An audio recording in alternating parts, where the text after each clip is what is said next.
Hello everyone, hope all are doing well. बहुत दिन हो गया कोई वीडियो नहीं गया और वीडियो ना जाने का रीज़न है आई वॉज कोविड पॉजिटिव। आज की वीडियो में मैं आपके साथ मेरा कोविड जर्नी शेयर करूंगी कि कैसे मुझे हुआ और ये इन दिस ड्यूरेशन मैंने क्या क्या प्रिकॉशन लिया, होम रेमेडी क्या क्या फॉलो किया, क्या क्या मेडिसिन लिया था एंड अभी भी कंटिन्यू हो रहा है। मैं कैसे कोविड पॉजिटिव हुई थी।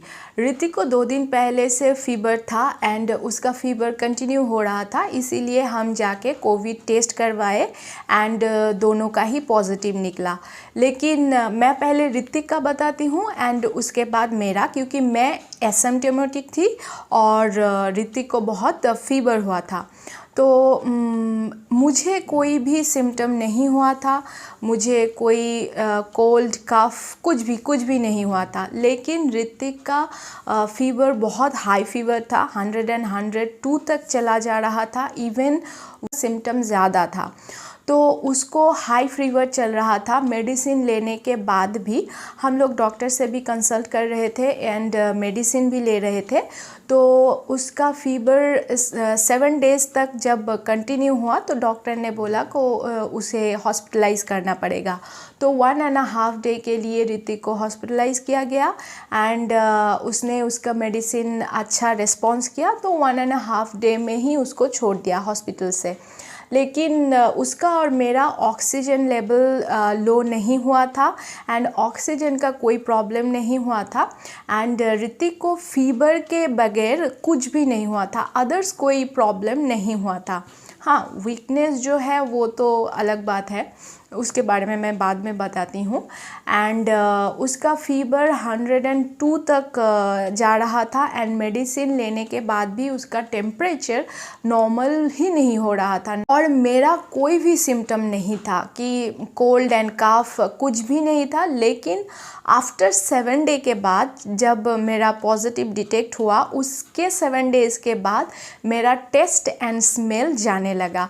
लेकिन ऋतिक का पहले से ही टेस्ट एंड स्मेल जाने लगा था एंड उसका पहले आया और मेरा बाद में आया। तो मेरा 7 डेज़ बाद टेस्ट एंड स्मेल जाने लगा एंड एक दिन के लिए आफ्टर 7 डेज़ मुझे 99 टेम्परेचर आया था, उसके बगैर मुझे कुछ भी नहीं हुआ था। और in this duration and after 3 week अभी थोड़ा हम लोग ठीक है इन द कोविड ड्यूरेशन। और कोविड होने के बाद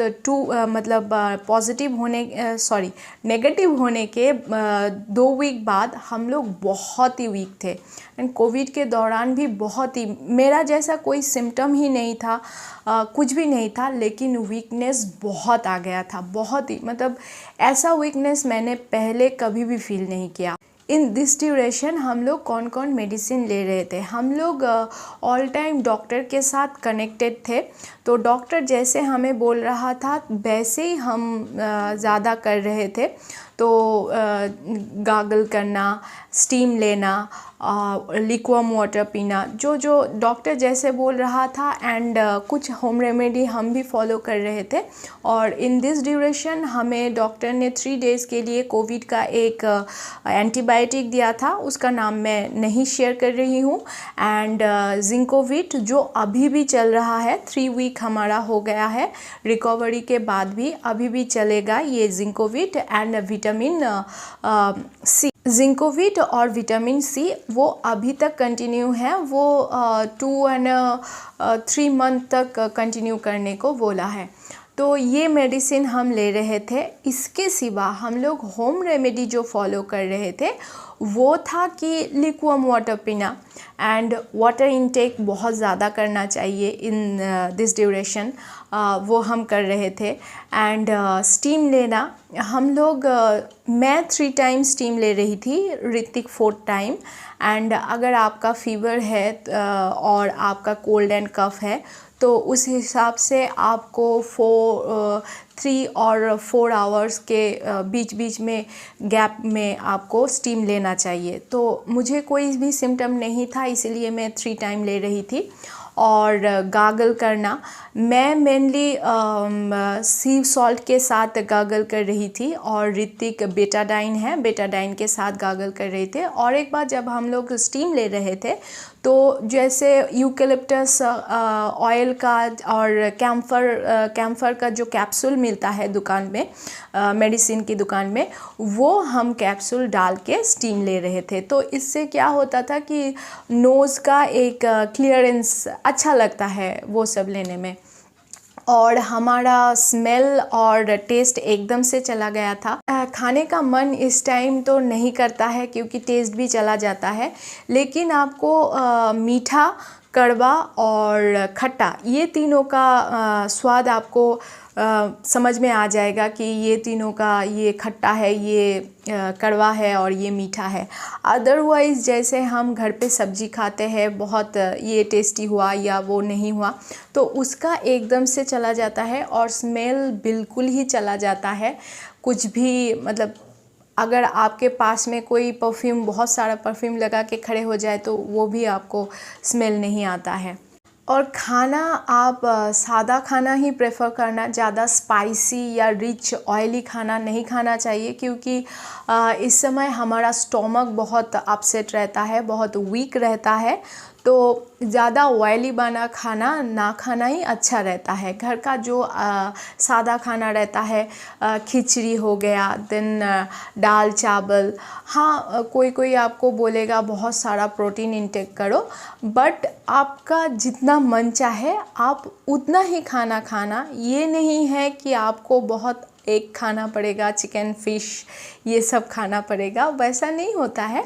वो आप ठीक होने के बाद खाना स्टार्ट करो, लेकिन उस टाइम जो आप खाना खा रहे हो थोड़ा सोच समझ के खाना, क्योंकि उस टाइम में आपका स्टमक भी वीक रहता है। तो आपको जो अच्छा लगे आप थोड़ा, बट गैप मत छोड़ना, क्योंकि खाना खाने का मन नहीं करता है। थोड़ा थोड़ा करके आप खाने को कंटिन्यू रखो, ऐसा नहीं कि आप एकदम खाना छोड़ दोगे। एंड फ्रूट में आप सिट्रिक फ्रूट ले सकते हो, जैसे हम लोग ऑरेंज ले रहे थे, मौसमी ले रहे थे, देन एप्पल भी बहुत अच्छा है। बनाना हम लोग रोज़ खा रहे थे। तो ये सब फ्रूट, अगर नारियल पानी आपका अगर अवेलेबल हो, क्योंकि अभी लॉकडाउन का भी सिचुएशन चल रहा है, अगर अवेलेबल हो, और कोविड में बहुत सारे प्रॉब्लम्स आते हैं, अगर आपको इजी हो तो कोकोनट वाटर को भी, टेंडर कोकोनट वाटर को भी आप इंक्लूड कर सकते हो। हम लोग मेनली सत्तू को खा रहे थे, क्योंकि वो हम लोग क्या खा रहे थे कि च्यवनप्राश हम लोग अभी भी लेते हैं। वेदर जैसा भी हो, ये जो बीमारी है इसमें बोलते हैं कि शरीर को गर्म रहना चाहिए, तो च्यवनप्राश एक गुड सोर्स है कि शरीर को अंदर से थोड़ा गर्मी देना, और इम्यूनिटी भी आपका बूस्ट करता है च्यवनप्राश। तो आप च्यवनप्राश खा सकते हो, जो मैं खा रही थी, हम लोग खा रहे थे chyawanprash, then lemon tea, ginger tea, और काढ़ा हो सके तो खाओ, अवेलेबल हो तो खाओ, अदरवाइज़ आप नींबू पानी और ये जिंजर का जो जिंजर टी है वो ही सही है। गर्म पानी में जिंजर को क्रश करके जिंजर टी, देन उससे भी गर्मी आता है। कॉफ़ी, ब्लैक कॉफ़ी और रेड टी, एंड गरम गरम कुछ भी खा सकते हो, पी सकते हो, खा नहीं पी सकते हो ना। हम लोग ब्रेकफास्ट में सत्तू को ले रहे थे, क्योंकि सत्तू बहुत वीकनेस आ जाता है, तो सत्तू खाने से क्या होता है, थोड़ा स्ट्रेंथ होता है, तो इसीलिए हम लोग सत्तू, जैगरी, बनाना, ये सब खा रहे थे। एंड लंच में बहुत हल्का जो घर पे बन रहा था वो ही गरम गरम, और डिनर में भी वो ही स्नैक्स, थोड़ा बहुत बिस्किट, चाय, या आपका एप्पल हो गया, ये सब थोड़ा थोड़ा खाते रहना। बहुत ज़्यादा भी नहीं खाना है, थोड़ा थोड़ा करके खाते रहना। और इसमें वीकनेस बहुत आ जाता है, बहुत ही वीकनेस आ जाता है। आप अपने माइंड को ना, ये मैं अभी बोल रही हूँ, लेकिन उस सिचुएशन में ये इतना नहीं होता है, बट कोशिश करना। मैं तो चाहूँगी कि किसी को ना हो, अगर किसी का हो तो जल्दी रिकवरी कर जाओ, और अगर हो रहा है तो पॉजिटिव माइंड रखना बहुत ज़रूरी है। अभी मैं जितना इजीली बोल रही हूँ उस टाइम में उतना इजी नहीं होता है, बट कोशिश करना कि माइंड को पॉजिटिव रखने के लिए। मुझे उतना तो तकलीफ़ नहीं था, ऋतिक का फ़ीवर था। ऋतिक का फ़ीवर के बाद क्या हुआ, उसको बहुत लेग एकिंग भी हुआ था। जैसे मसल पेन होता है, लोअर लेग में मसल पेन होता है बहुत, तो 2 वीक तक उसको बहुत ये लेग पेन हुआ था। मेरा वीकनेस 3 वीक के बाद अभी भी है, हमारा वीकनेस मुझे बहुत ज़्यादा आया था। अदरवाइज़ कि भगवान की कृपा है कि अदर कोई प्रॉब्लम मुझे नहीं हुआ। ऋतिक सफ़र किया थोड़ा बहुत, उसको फ़ीवर था, देन उसका बॉडी एक हुआ था। और उसका जो फ़ीवर था ना, बहुत ही अजीब सा फ़ीवर था, क्योंकि फ़ीवर के टाइम क्या होता है, हमें ठंडा लगता है, लेकिन उसको ठंड नहीं लग रहा था, लेकिन उसका बॉडी में एक बर्निंग सेंसेशन हो रहा था, जो बहुत ही अजीब सा फ़ीवर था।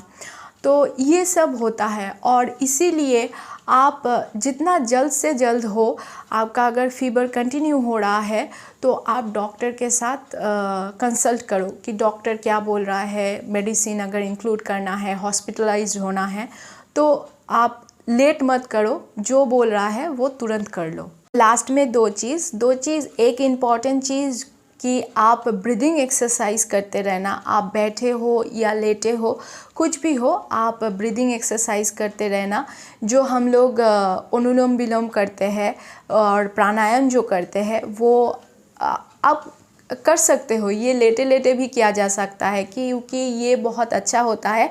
एंड आप जिस भी रूम में हो वहाँ का वेंटिलेशन अगर अच्छा हो तो बहुत ही बढ़िया है। आप डोर बंद करके मत रखो। एक्सरसाइज में जो है, आप लेटे हो, सोए हो, कभी भी, एक तो ये वाला,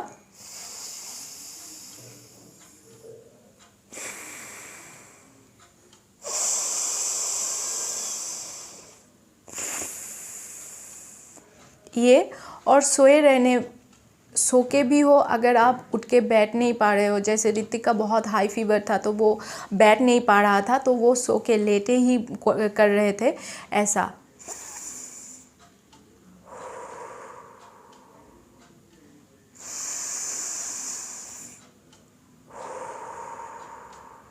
और एक ज़रूरी चीज़, आप प्रोन पोजीशन में आप लेटे रहो। आप जब भी लेट रहे हो, तब भी कभी मतलब फ्रीक्वेंटली आप प्रोन पोजीशन में लेटो, और प्रोन पोजीशन में लेट के तकिया ऐसे चेस्ट के इधर तकिया रख के आप ये ब्रीदिंग एक्सरसाइज करो कि तकिया रख के।